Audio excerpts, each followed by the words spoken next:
بسم اللہ الرحمن الرحیم۔ السلام علیکم ناظرین، اگر کسی لڑکی یا لڑکے کی شادی نہ ہو رہی ہو اور شادی نہ ہونے کی وجہ کیسی ہی کیوں نہ ہو، ان تمام وجوہات کو دور کرنے کے لیے سورہ کوثر کا وظیفہ بے حد مجرب مانا جاتا ہے۔ ناظرین، شادی کی رکاوٹوں کو دور کرنے کے لیے یہ وظیفہ رمضان شریف میں کم از کم 3 دن تک کیا جاتا ہے، اور جو فرد بھی اس وظیفہ کو 3 دن تک کر لیتا ہے تو اللہ کی ذات اس فرد کی شادی یا رشتہ کی تمام رکاوٹوں کو غیب سے دور فرما دیتے ہیں۔ اس وظیفہ کے لیے آپ رمضان شریف کی کسی بھی شب میں سحری سے پہلے اول و آخر 14 مرتبہ درود پاک ذکر کریں، اور درمیان میں آپ 700 مرتبہ سورہ کوثر اور 1 مرتبہ درود تاج محبت سے پڑھیں۔ 3 دن یہ وظیفہ کرنے کے بعد آپ نے اپنی استطاعت کے مطابق کم از کم ایک فرد کو سحری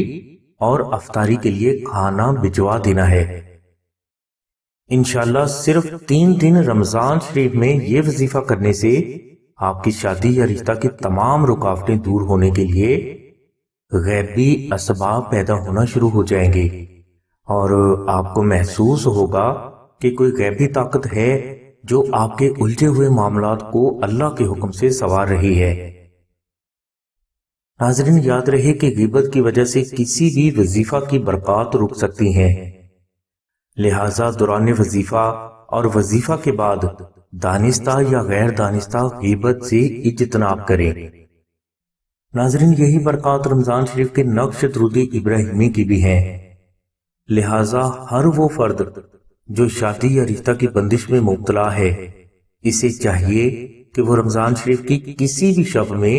درود ابراہیمی کو عربی میں مشک، عنبر، زعفران اور گلاب سے تحریر کر کے اپنے گھر میں پاک جگہ پر رکھ دے۔ انشاءاللہ آپ کی شادی یا رشتہ میں حائل اڑیل سے اڑیل قسم کی رکاوٹیں،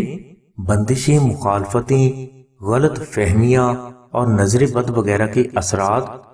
صرف ایک ہی جھٹکے میں ختم ہو جائیں گے، اور آپ کی شادی بغیر کسی جھگڑے اور اختلاف کے اللہ کے حکم سے طے بھی پا جائے گی، اور نکاح بھی انشاءاللہ جلد ہو جائے گا۔ ناظرین، اگر کوئی بھائی یا بہن درود ابراہیمی کا عربی نقش خود تحریر نہ کر سکے تو اسے چاہیے کہ وہ ہماری سائٹ سے نقش درود ابراہیمی کا عربی پرنٹ حاصل کر کے اسے مشک، عنبر، زعفران اور گلاب سے کلر کر کے اپنے گھر میں پاک جگہ پر رکھ سکتا ہے۔ انشاءاللہ جلد شادی ہونے کے حوالے سے آپ کو نقش درود ابراہیمی کی ایسی برکات حاصل ہوں گی جس کا آپ اندازہ بھی نہیں کر سکیں گے۔ نقش درود ابراہیمی کے عربی پرنٹ کے لیے لنک ڈسکرپشن میں دے دیا گیا ہے۔ ہماری دعا ہے کہ اللہ تبارک و تعالیٰ کی ذات حضور نبی کریم صلی اللہ علیہ وسلم کے صدقے میں آپ کی سبھی نیک دعاؤں کو قبول فرمائے۔ آمین ثم آمین یا رب العالمین۔ الحمدللہ رب العالمین۔